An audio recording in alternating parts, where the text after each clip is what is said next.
do you want to talk about your winter wilderness adventure? I can. There's so much to cover on this adventure, but I can summarize it. I took the whole, I always have big visions of getting a lot of fishing in, especially when I'm going to the Northwoods. And I went all the way to the end of the Gunflint, Cook County, where the road ends. Ontario was across the lake, halfway across the lake. And my determination was to catch a lake trout. So day one, I get there. Lake trout is not open unless you hike into the Boundary Waters, right? And hiking into the Boundary Waters is no small task with a sled full of ice gear. So day one, I hiked into the Boundary Waters. It was probably a mile and a half. There was hardly any snow up there, 12 inches maybe, but all the trails were worn down with sleds because the campgrounds are full. People are out there camping, with some without tents. I saw a group of girls, teenage girls, they're just sleeping in their bags, sleeping in the Boundary Waters and loving it. Yeah, it was in the 30s up there, even some freezing rain. So day one, I get stuffed. I'm just sitting outside in the Boundary Waters, but it's awesome. It's just beautiful up there. Day two, we get a guide, and we get into a couple of lake trout. I was filming the whole time, but I have a bunch of weird, there's just not a lot of action. It's more of a family trip than it is a fishing trip. Now, this is I got over your video. It's a lake trout in your hand. My hand? Oh, you know what that is? That's a splake. Oh, no kidding. So I actually targeted splake. Part of the problem I had is the lakes that I normally fish up there, you can't get to because the roads aren't plowed. So you have to literally go to the county websites and figure out which roads they plow and then decide what lakes you're going to fish based off of the roads you plowed or they plowed. So I literally followed a logging truck down a road one day. I got to a point on one of my favorite logging roads that goes to one of my favorite lakes where the plow just quit. And it was a single lane. And at 5:30 in the morning, I had to back up for 2 miles in the dark. No really? Kidding. Took me 30 plus minutes. Holy in reverse in the dark in the woods. And if you go off the road, there's no cell service. You're just out there. There's nobody out there to help you. Oh, my. And it's 1 degrees, So I figured out one of the lakes that was on that route was a splake and rainbow trout managed lake. And a splake gets its name because it's half laker. It's a female laker and a male brook trout. So, and they're both char, which I always forget. There's really no native trout in Minnesota. They're char. Right. A speckled trout and a laker gets its name as a splake. That's where they merge those two words together. And they have the characteristics of both fish. So that fish you're looking at, they call lake trouts would get huge fork tails because they have a huge fork tail on them, Makes Whereas sense. a brookie has a perfectly square tail. And if you see the picture of that fish, and that was just a little one, but I was happy to catch one. It has the fork tail like a lake trout, but it has all the properties of a brook trout in its fin. And every one you catch is a little bit different. You can get like 4 or 5 varieties of this. And they act like both fish, which is weird because brook trout are normally a little bit shallower, really aggressive, easier to find, where lake trout are usually in the deeper holes in the middle of the day. They'll come up shallow in the morning and night, but just for a little bit. So it's this weird combination of fish that both do opposite things, Huh.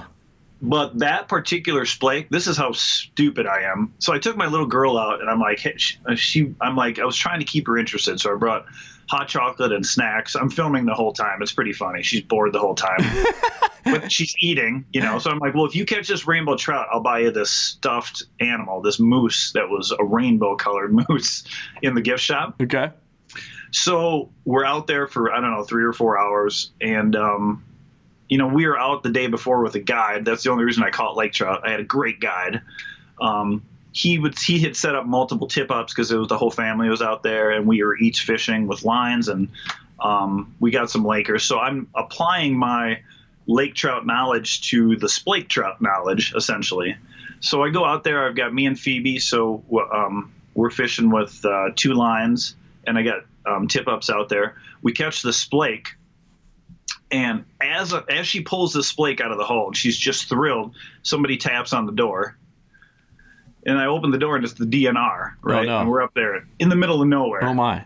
He's got a clipboard, and I recognize the guy because he's helped me before in the winter or in the summertime finding stream trout. They're amazing up there, really helpful guys. And he's like, "Hey, I noticed you got these tip ups out here. Did you know that this lake you're only allowed one line?" Oh, wow. So we've got 4 lines in. Oh, no. 2. And I've just got night crawlers and treble hooks, and I'm not keeping anything. But Right. the timing of it was so perfect. Like she literally had pulled in us. We hadn't had anything happen in 3 hours.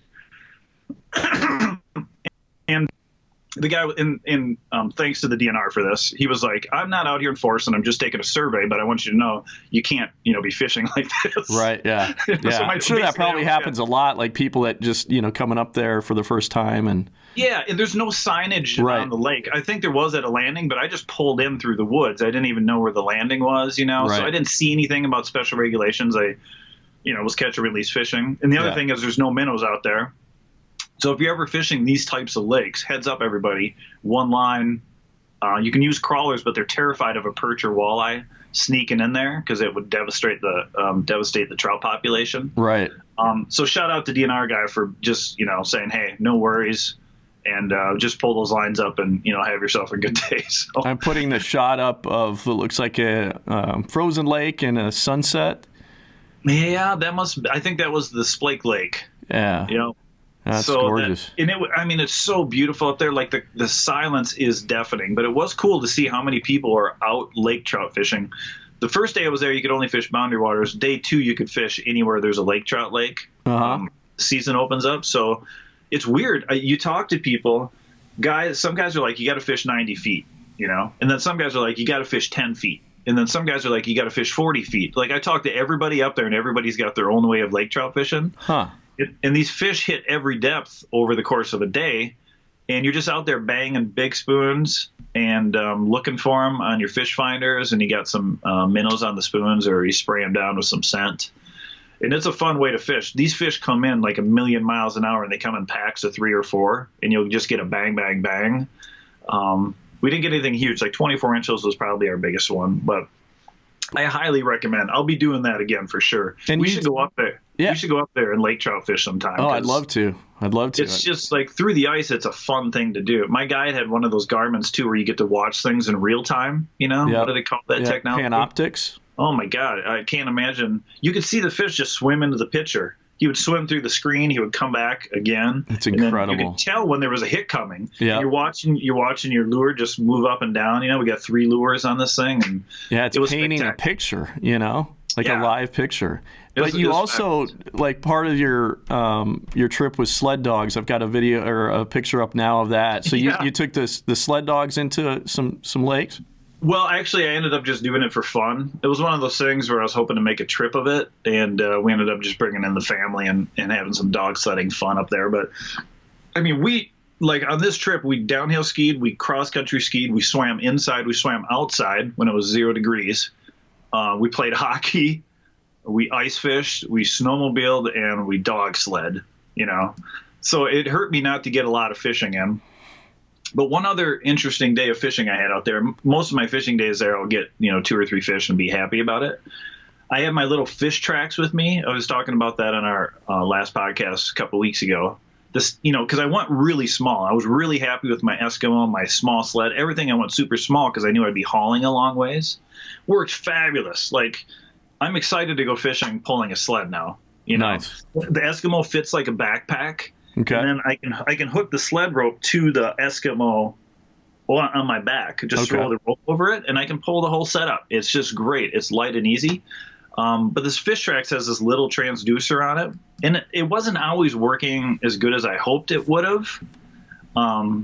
For some reason, it loses its images from time to time, and you keep having to adjust the settings. So it's not perfect, but it might be a user error.